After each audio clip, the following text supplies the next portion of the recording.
तो फ्रेंड्स, तो कैसे हैं आप सब। मैं आपका स्वागत करता हूं अपने YouTube चैनल इंदौर की पाठशाला पर।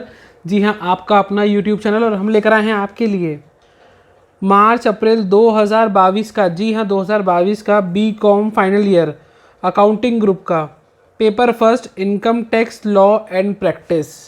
बहुत इंपॉर्टेंट है आपके लिए, इसी साल का पेपर है। आपके लिए देखना ज़रूरी है कि इस साल कौन से क्वेश्चन इंपॉर्टेंट हैं। इसके अलावा इसकी यूनिट वाइज इंपॉर्टेंट क्वेश्चन हम ऑलरेडी हमारे प्लेलिस्ट पर डाल चुके हैं। अगर आप चाहें तो प्लेलिस्ट चेक कर सकते हैं, वहाँ पर आपको सारी चीज़ें मिल जाएंगी। तो यूनिट वाइज अगर पढ़ना हो तो आप, और प्रीवियस ईयर के पेपर्स भी आपको देखना हो तो वो आप प्लेलिस्ट में जाकर देख सकते हैं। BCom की प्लेलिस्ट ऑलरेडी बनी है, वहाँ पर आप जाके चेक कर सकते हैं। तो वीडियो को स्टार्ट करने से पहले जल्दी से सब लोग लाइक कर दीजिए, अपने दोस्तों में, कॉलेज ग्रुप्स में शेयर कर दीजिए, और अगर आप चैनल पर नए हैं सब्सक्राइब कीजिए और बेल आइकन ज़रूर दबाइए। देखिए, पेपर जो है रेगुलर के लिए 40 मार्क्स का 13 पासिंग है, प्राइवेट के लिए 50 मार्क्स का 17 पासिंग है। तो आइए जल्दी से पेपर स्टार्ट करते हैं। आपके सामने यहाँ पर 5 ऑब्जेक्टिव रखे हैं हमने सेक्शन 1 में। अवयस्क की आयु कर मुक्त होती है। Minor income is exempted to the extent of. शिक्षा भत्ता कितने बच्चों के लिए कर मुक्त है। Education allowance is exempted for how many childrens. देखिए, ये माइनर की इनकम मतलब क्लबिंग ऑफ इनकम चैप्टर से है, ये एजुकेशन अलाउंसेस सैलरी वाले चैप्टर में से है। और मैंने आपको ऑलरेडी पहले की वीडियो में बता चुका हूँ कि exemption, clubbing of income, set off और कैरी फॉरवर्ड, बिजनेस प्रोफेशन, और ये अलाउंसेस जितने भी होते हैं सैलरी वाले हेड में, और एग्जम्प्टेड इनकम्स, ये क्वेश्चन आपके लिए इंपॉर्टेंट हैं। चाहे आप किसी भी यूनिवर्सिटी में पढ़ते हो, कहीं भी पढ़ते हो, ये क्वेश्चन आपको पेपर में आएंगे ही आएंगे। थर्ड क्वेश्चन है, एक व्यक्ति को दीर्घकालीन पूंजी लाभ पर निम्नलिखित दर से कर लेगा। The income tax rate of long term capital gain for an individual. अब लॉन्ग टर्म गेन पे कितने % टैक्स लगता है सभी को पता होना चाहिए, और नहीं पता है तो प्लीज़ थोड़ी पढ़ाई कीजिए। सेक्शन 80C के अंतर्गत अधिकतम कटौती, maximum deduction allow under section 80C। देखिए, डिडक्शन आपको पढ़ के जाना है, उसके आपको थियोरेटिकल क्वेश्चन भी आएंगे, न्यूमेरिकल में भी काम आएंगे और ऑब्जेक्टिव में भी काम आएंगे। देखिए, कई बार बच्चों के मैसेज आते हैं मेरे पास कि सर आप इन सब के आंसर बताइए, आंसर बताओ या आंसर सेंड कर दीजिए। तो देखिए, मैं आपसे इतनी रिक्वेस्ट करता हूँ कि थोड़ी बहुत मेहनत करना आपका भी काम है। अगर आप थोड़ा मेहनत कर लोगे तो वो एग्ज़ाम में आपको ही बेनिफिट मिलेगा, ठीक है। तो फिफ्थ देखिए, ओरिएंटल लिमिटेड ने राम से एक शोरूम 28,000 रुपये किराए पर लिया।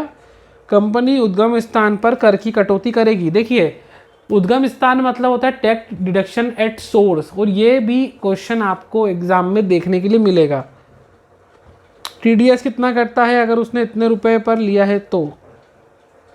यहाँ आपके पास आएगा short answer type question, what is the difference between previous year and assessment year. मैंने आपको पहले ऑलरेडी जब यूनिट वाइज पढ़ाया था तो कुछ इंपॉर्टेंट क्वेश्चन दिए थे जिसमें डेफिनेशंस दी थी मैंने कुछ इंपॉर्टेंट। उसमें दोनों डेफिनेशन भी थी, पर्सन की डेफिनेशन भी थी, एग्जम्प्टेड और टैक्स फ्री गुड्स की भी थी। तो वो ज़रूर पढ़ के जाना। अगर वो नहीं देखा हो वीडियो ज़रूर देखना, मैं उसकी लिंक डिस्क्रिप्शन बॉक्स में ऐड कर दूंगा। तो प्लीज़ सारी वीडियो इनकम टैक्स से जुड़ी चेक करके ज़रूर जाइएगा, सब देखिएगा और अपने ग्रुप में भी शेयर कीजिएगा। इसके और में देखिए, show the impact of residential status of tax liability. Residentiality का क्वेश्चन भी आएगा। देखो, आप इस पेपर को सॉल्व करने से पहले एक बार मेरी वाली पूरी वीडियो को देख लीजिए ना, जो मैंने इंपॉर्टेंट क्वेश्चन शेयर किए हैं आपसे, और उसके बाद इस पेपर को देखिएगा तो आपको रियलाइज़ हो जाएगा कि हाँ, कितना सारा पोर्शन जो है वो मेरे क्वेश्चंस में से ही पेपर में आ रहा है। जो बच्चे नए हैं उन्हें ट्रस्ट हो जाएगा। सेकेंड क्वेश्चन है, right the short note on house rent allowances. मकान किराया भत्ता। अब हाउस रेंट अलाउंसेस क्या होते हैं आपको पता है ना, कि अगर आप कोई जॉब करते हैं तो किन्हीं लोगों को बेसिक सैलरी के अलावा हाउस रेंट अलाउंस भी मिलता है, कि भैया आप जिस घर में रहेंगे वहाँ का जो है रेंट जो आपकी कंपनी पे करेगी, होता है जॉब में मिलता है ना ऐसी अपॉर्चुनिटी। तो आपको सारे अलाउंसेस के बारे में पढ़ना है जो सैलरी हेड के अंतर्गत आते हैं, वहाँ से आपके क्वेश्चन ज़रूर बनेंगे। इसके और में जो छोटा सा क्वेश्चन दिया है आपको, ये दिया है आपको हाउस प्रॉपर्टी का क्वेश्चन, जहाँ पे आपको एनुअल वैल्यू निकालना है, जिसको अपन एनुअल रेंटल वैल्यू भी बोलते हैं, ठीक है। आपको म्यूनिसिपल वैल्यू दी है, आपको फेयर रेंट दिया है, और आपको एक्चुअल रेंट दिया है, पर ये पर मंथ दिया है। तो पहले आप इसको 12 से मल्टीप्लाई करोगे, 12 से मल्टीप्लाई करना पड़ेगा, फिर आप कंपेयर करोगे, इन तीनों में से जो ज़्यादा होगा आपका ARV होगा। आपका मकान 3 महीने वेकेंट था और म्यूनसिपल टैक्स 8% है। अगर आपने थोड़ा भी क्वेश्चन पढ़ा है तो आपको पता पड़ जाएगा कि इसका कोई वैल्यू है क्वेश्चन में या नहीं है, और अगर है तो किस में से माइनस करेंगे वो भी आपको पता होना चाहिए। क्वेश्चन थर्ड पूरा आपके सामने है, इसका पहले अच्छे से स्क्रीनशॉट ले लीजिए। देखिए स्क्रीन मेरी तरफ से पूरी क्लियर है। अगर आप लोगों को कोई डाउट हो तो आप प्लीज़ अपने यूट्यूब का क्वालिटी इंप्रूव कर लीजिएगा, तो आपको इसका वीडियो आसानी से दिख जाएगा। ये क्वेश्चन आपके सामने है जहाँ पर आपको डायरेक्टली उनकी इनकम दी गई है, नेट प्रॉफिट दिया है, उसमें से आपने P&L अकाउंट का और उसमें से क्या क्या चीज़ें माइनस की वो लिखा हुआ है। 40,000 की पर्सनल इनकम है, लाइफ इंश्योरेंस है उनका 15,000 का, इनकम टैक्स है उनका 22,000 का आयकर, 15,000 उनकी टैक्स प्रोसीडिंग के रुपए, और जिस घर में वो रहते हैं वहाँ का म्यूनसिपल टैक्स है उनका 14,000 रुपये।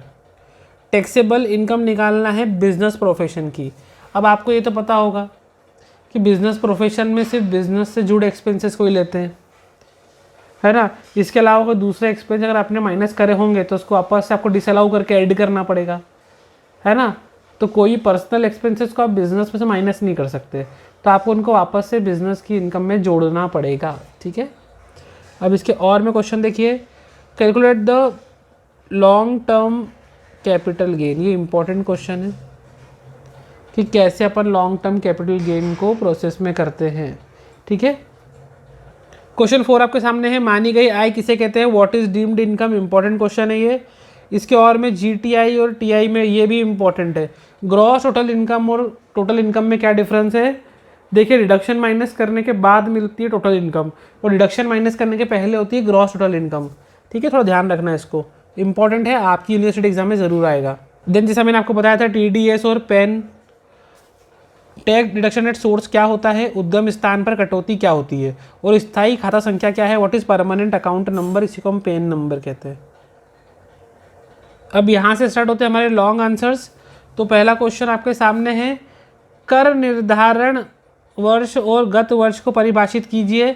ये ऑलरेडी पहले आ चुका है, असेसमेंट ईयर और प्रीवियस ईयर वाला क्वेश्चन अभी हमने ऊपर ही देखा है। उसमें लिखा है कि गत वर्ष के अगले वर्ष का निर्धारण करने योग्य आय होती है। क्या इस नियम का कोई अपवाद है। The income of previous year is chargeable to the immediately following assessment year. जिस ईयर में आप इनकम जनरेट करते हो वो प्रीवियस ईयर होता है, और जिस इनकम पे टैक्स लगता है वो आपका असेसमेंट ईयर होता है। क्या इसका कोई एक्सेप्शन है, और अगर है तो आपको बताना है। और इसके और में क्वेश्चन है आपके लिए एक, इसका अच्छे से स्क्रीनशॉट ले लीजिए, और यहाँ पर आपको निकालना है एग्रीकल्चर और नॉन एग्रीकल्चर इनकम। मतलब कौन सी इनकम को आप एग्रीकल्चर में शामिल करेंगे और कौन सी इनकम को एग्रीकल्चर में शामिल नहीं करेंगे। अगर आपने एग्रीकल्चर वाला क्वेश्चन जो मैंने थ्योरी में दिया था अगर वो याद करा होगा, उसके प्रोविजंस पढ़े होंगे, तो इस क्वेश्चन का जवाब आप आसानी से दे सकते हैं। नेक्स्ट क्वेश्चन देखिए आपके सामने, एक योगेश सेठी जी है जो भोपाल की कंपनी के एक प्रबंधक है, मतलब मैनेजर है, और उनकी इनकम आपके सामने basic salary, DNS allowances, bonus, फिर घर से कार्यालय तक जाने का पूरा किराया जो अलाउंसेस मिला उनको सब लिखा हुआ है, उनका रेंट फ्री हाउस जो है उसके बारे में सब कुछ दिया हुआ है। आपको उनकी computer taxable income from salary generate करना है, और प्रोफेशनल टैक्स से उनका 1500 रुपये। मतलब आपको वेतन से जो आय प्राप्त है उसके बारे में लिखना है, और नियोक्ता द्वारा व्यवसाय कर 1500 रुपये काटा गया। देखिए ये आपके सामने पूरा क्वेश्चन है सैलरी हेड का। सैलरी हेड जिसको आता है ना वही मैं बोलूँगा अटेम्प्ट कीजिएगा, अदरवाइज आप उसके और वाले क्वेश्चन पर स्विच कीजिए, क्योंकि सैलरी वाला क्वेश्चन थोड़ा सा लेंदी पड़ता है न्यूमेरिकल को सॉल्व करने के इरादे से। अगर आपने तैयारी पहले से की है तो आप सही कर लोगे ईजिली, पर अगर आपकी तैयारी नहीं है तो मैं सैलरी के न्यूमेरिकल ना करते हुए कहूँगा उसकी थ्योरी कर लीजिए और बिजनेस प्रोफेशन के न्यूमेरिकल कर लीजिए। देखिए इसके और में आपको हाउस प्रॉपर्टी का क्वेश्चन आ गया, और हाउस प्रॉपर्टी तो आपके लिए बहुत आसान है, क्योंकि हाउस में क्या होता है कि भाई दो टाइप के हाउस होते हैं, एक होता है लेट आउट हाउस और एक होता है self occupied house. Self occupied से कोई अर्निंग तो होती नहीं है, वहाँ सिर्फ इंटरेस्ट ऑन लोन की डिडक्शन मिल जाती है अपने को। और जो रेंटल हाउस होता है वहाँ का पहले रेंट फाइंड कर लो, वैकेंसी कोई पीरियड है तो वो माइनस कर दो, उसके बाद 30% डिडक्शन दे देते हैं, म्यूनसिपल टैक्स माइनस कर देते हैं, आपका आंसर आ जाता है सामने। इतना सिंपल सा क्वेश्चन है आपके सामने, इसका स्क्रीनशॉट ले लीजिए, ट्राई कर लेना, आ जाएगा आपको। क्वेश्चन थर्ड वेरी इंपॉर्टेंट, नहीं करा हो तो करके जाइएगा। Expenses which are allowed in computation of profit of business and expenses losses are not admissible. मतलब बिजनेस में किन खर्चों को अपन एडमिसिबल करते हैं और किन को नहीं करते हैं। मतलब देखो सिंपल बात है, जो खर्चे बिजनेस के होंगे आप उनको अलाउ करोगे, जो बिजनेस के नहीं होंगे उनको डिसअलाउ कर देंगे।